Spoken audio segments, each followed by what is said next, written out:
All right, greetings, y'all, and welcome to the first installment of Modular Monday. Today, we're going to talk about modular synthesis and whether it's right or not for you. First of all, why choose modular? Modular gives you the ability to create your own dream synth. Think about every synth you've ever had and all the things you loved about it, but then all the little shortcomings about it that you didn't like, or you wish, oh, this oscillator's awesome, I just wish it was duophonic or monophonic only, or this and that, or I wish it had a compressor with a sidechain input to it so I could sidechain it to something. This, endless possibilities there. You can actually do that with modular synthesis. Each module here does a specific function or multiple functions. Typically with synths, you would have an oscillator, an envelope of some sort. You would have a filter, a VCA, some type of output, mixers maybe, depending on if you're mixing different oscillators. So for instance, in this one, we have my Platts, which is usually used as an oscillator or a drum module. Then you've got this, which is a VCA and a filter. And it's also a 3-channel mixer. We've got my multiplier. We've got the Ataxia. This is a dual modulator, either LFO or modulator source. It also can function as an envelope generator. We've got Clouds. It's a DIY version of Clouds, which essentially is a granular synth, which is used for like texture synths and stuff like that. You've got a reverb module here. These two came with the synth itself, or the case itself, and then you've got the modular case.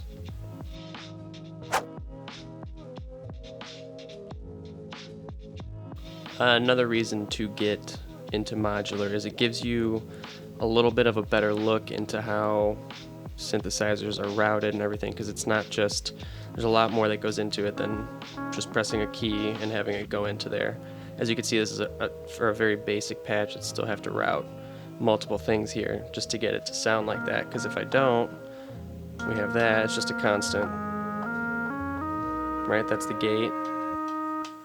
If we don't put either of these things in, it just plays nothing there, so we got the gate here, but it's not going to change the pitch because it's not telling it what pitch to go.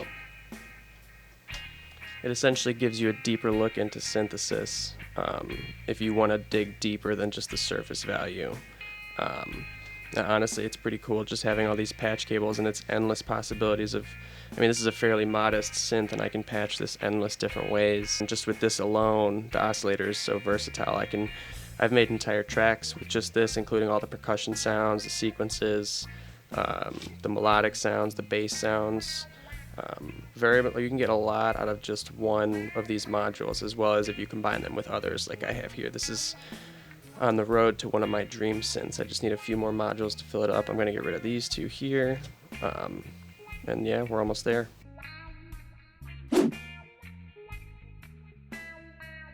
Another reason to get into modular is the fact of the types of sounds and the way you can go about getting those types of sounds you just cannot get, in my opinion, with a computer.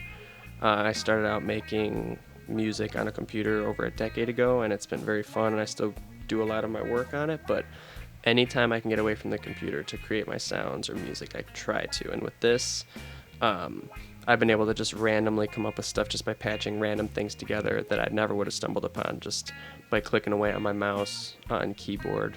And just the types of modulation you can get, like I use Silent and all these other popular synthesizers or soft synths, and while they can get you the job fast, there's a lot of customization you can do in there, but there's not as much stumbling upon. And that's one of the big things in modular is the fact of, or the ability to, just stumble across sounds in the moment and find something that you never would have guessed, especially if you were more classically trained in music or engineering, and the fact of you do stuff more by the rules. It's hard to step out of those rules with modular. It's a lot easier to just, hey, I just want to plug this filter or this modulator into that filter and see what it does, or I don't know, this clock into the model, see what kind of changes I can get with the model of the oscillator changing around on a certain clock. I don't know, there's just endless possibilities.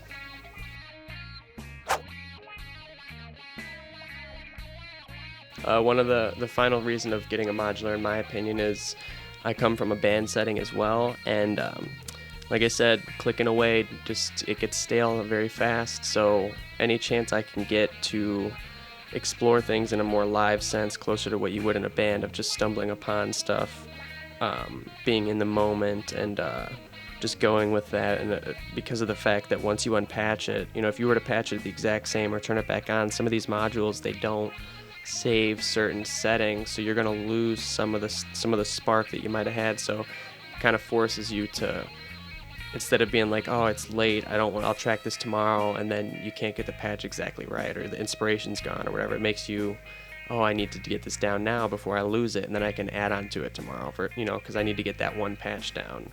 So there's a lot more, in the momentness to modular. I think if you're making music by yourself, especially if you're coming from a band setting, and used to making music with others, because it's almost like sometimes these things have a brain of their own depending on the way you patch it. I feel like that was one of the reasons I got into this, was you get into a certain mindset from a classical training standpoint of like, oh, I have this A minor chord, that means I have to do everything in A minor, and you don't allow yourself to explore. Versus with modular, there's a lot of randomness involved, which can be very magical. And in the moment, that's the point in random, in my opinion. And it's nice to kind of kick back and just patch stuff together and let it generate something that you might not have ever been able to come up with by yourself.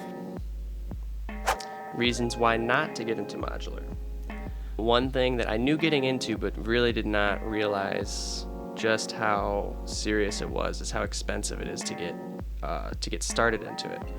Fortunately, I had a small studio for a good portion of my music career, so I have a few items laying around that I was able to implement, such as this MIDI keyboard, which cost well over $100. So that's a pretty big investment right there. I have a circuit, an Ovation circuit, which I'll use to to sequence and program some stuff from there, which was $350 right there. But I had that. The cases themselves are usually the biggest initial investment. I ended up buying this nifty case, which I'll do a review on probably next Monday. I bought this case because it came with these two modules, because I like to get started with stuff right away. I don't want to buy a case and then wait to be able to do something. But then they also found a package where I was able to buy these two with it. It's a great starter package, but I definitely added on very fast there. But it's not cheap. We're looking at like $250, I think, or almost $300 maybe with the case with these two, and then an extra like over $100 for the two of these modules. So you're already at $400. I had to buy extra cables. I have to have an interface to record, a computer and stuff like that. I still am buying more modules to fill up. This module alone was like another $175. That's another $175. These modules are amazing, which I'll do reviews on later as well, for the space they take up and the price as well. You can usually find these used pretty cheap on secondhand stores and websites and whatnot. But it is a very big initial investment, and I'm still not done. So that's definitely something to think about for those who maybe just want to buy a synth and get going, versus modular is never ending. You're always adding and subtracting stuff. So that's one reason why you might not want to get into it.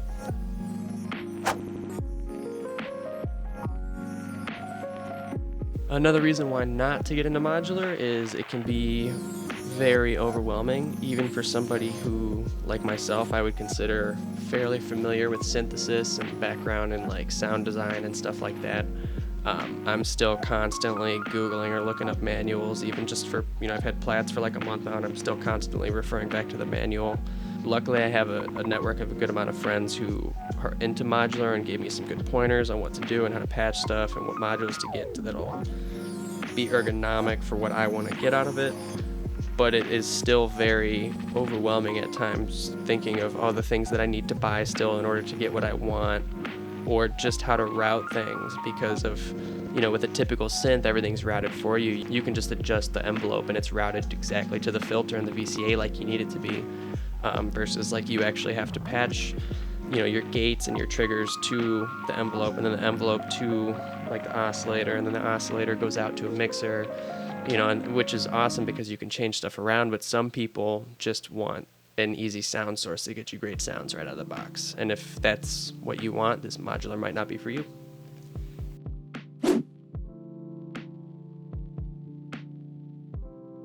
Another reason why modular might not be for you, to piggyback off the last little bit of the previous statement, is for people who they don't consider themselves much into sound design or exploration. They just have ideas in their head. They want to get them down. They want to get them down fast before they lose them. They don't want to spend an hour and a half digging around, with this one oscillator or like this one LFO. You trying to get it just rising and falling just right.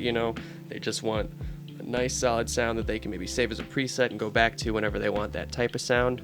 It's a lot harder to do that with modular, and if that's the case of what you want, then there's definitely a lot cheaper options you can get out there in terms of synths that can get you what you need a lot faster with a lot less exploration than modular synthesis. So if that is what you're looking for, then modular is probably not for you, at least not right now.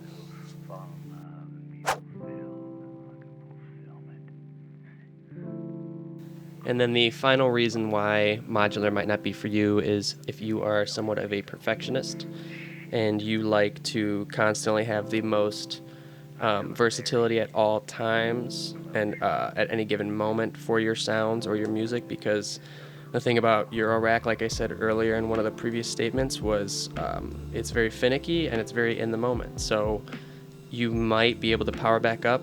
Sometimes my plats, I'll have my patches still patched, then it'll be close to the sound, but it won't be exact. And then there's some times where the stuff just resets completely and you completely lost your patch, even though you have it patched up with the wires exactly how you remembered having it, or you take pictures and stuff. Because with a synth, you could always just take pictures of the settings and turn them exactly back to that, and it'll probably be exactly what you did. Or a lot of modern synths allow you to save patches or presets and whatnot. Some modules give you that ability, but it's very likely that that's not a thing in modular synthesis. I've had it happen dozens of times. If you're a perfectionist and you want all that versatility, then it's definitely not for you. But I would argue for me that is one of the, like I said earlier, one of the plus sides of it is the fact that it is in the moment. You don't get stuff like that with computers or DAWs or soft synths. But if you don't like that in the momentness, if you don't want to have to lose your patch, or you don't want to, have that exploration, then modular is probably not for you. Alright, on to the fun part of the video. We have pretty much the most basic patch you can have patched up here. We have the MIDI keyboard controlling this via a MIDI in cable here. We have the CV out going into the 1 volt per octave that controls the pitch of what note I'm hitting on the keyboard. It tells this what to play. And then we have the gate out from the keyboard going to the level, which tells it when I'm pressing it and when I'm letting go, in order to tell it when to play and not play the note. We then have the output going into an input on the VCA mixer filter module I have here, Eudaimonia. It's about halfway.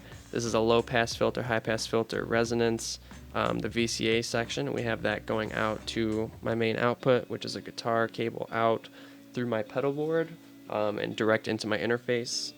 No preamps or anything, no compression, just straight out. So you would have, if we're on the first synth model here, you have, I just tuned this. I tuned it earlier to C. I tuned the oscillator, so.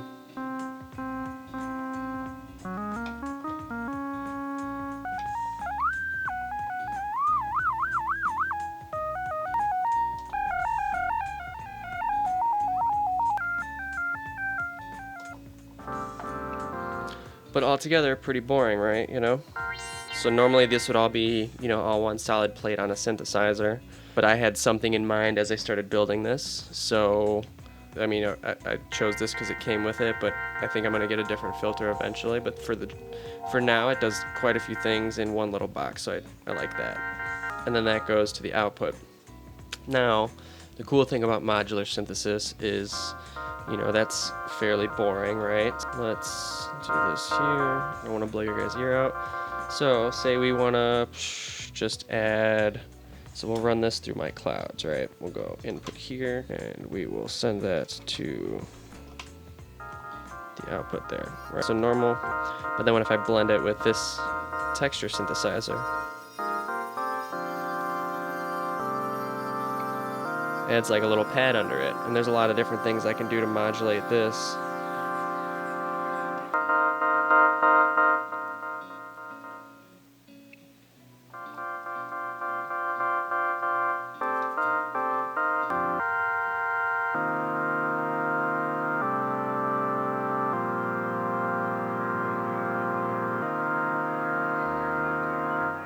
And then now, what I've always wanted personally, I've always loved the idea of having a synthesizer with the effects built in. So I have a 2 HP reverb module here, which we can go into this and that to the output. Alright, so this would be the output, right? Nothing, and then we can add some reverb onto it.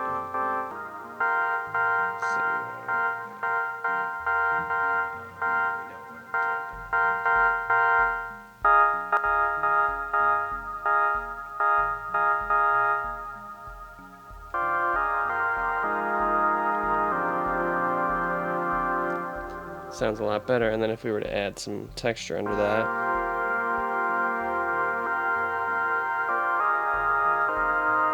let's go to like a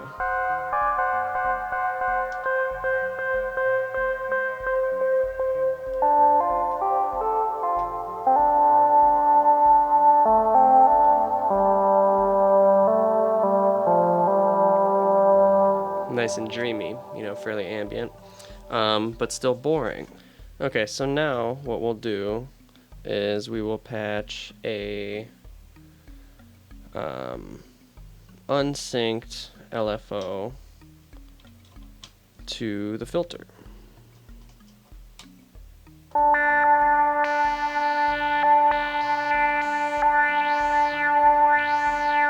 So now what it's doing is this is creating a modulation towards the filter here, so whenever it goes on, it opens up the filter, and vice versa, it closes it, so you could see it reacting there to it. And we can adjust the rate of that modulation here.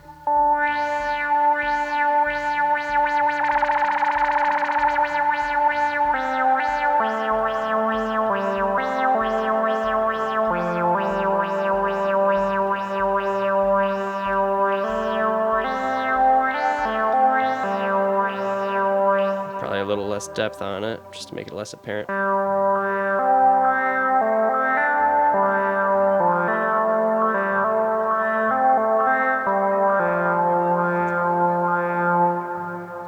So yeah, cool stuff like that. And then we can use, that's just using that one type of waveform. We could use different ones like triangle. And then noise here, which is a lot of randomness essentially.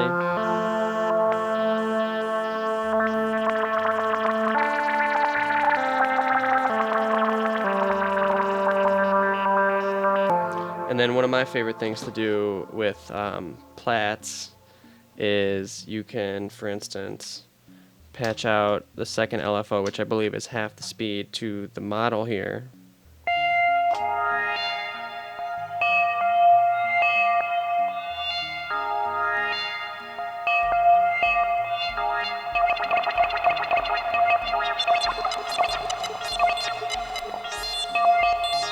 Some really cool glitchy effects. This is what I love to do for sound design. It's very neat. Plats is awesome for this too. But there's very few soft synths I'm aware of that you'd be able to do stuff like this with. And now, for instance, what I can do is I can send this to my multiplier, and then we'll put that back to the filter there. So what this does is it, whatever signal goes in here, it either multiplies it by 1, 2, 3, 4, 5, 6, or if I were to put another one in here, it would multiply it by 3, and then it would multiply this one by 3. So now I can send that signal anywhere else I wanted to. So let's try and see what happens when we send it to this.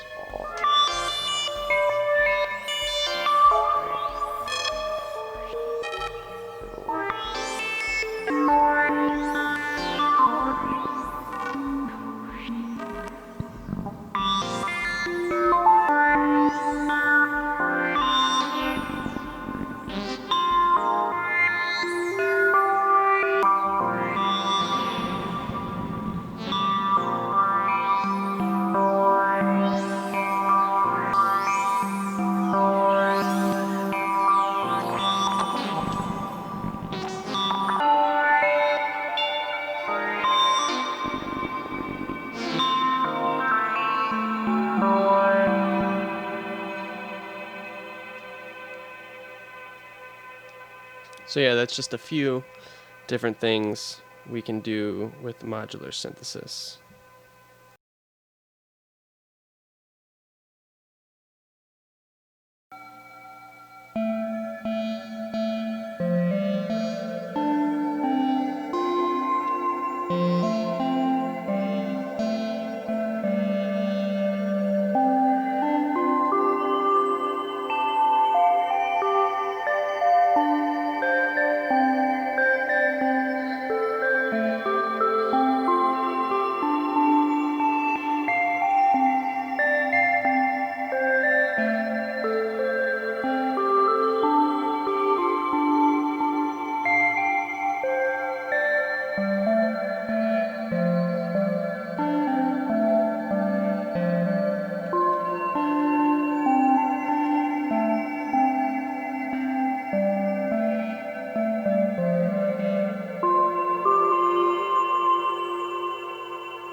Thank you all for tuning in to the first installment of Modular Monday.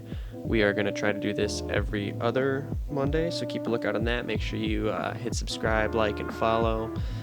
Follow on all the social medias. Look at my music on Spotify, Apple Music, everything else, all the other streaming services. I'm under Microwave Nachos. We will see you on the next episode.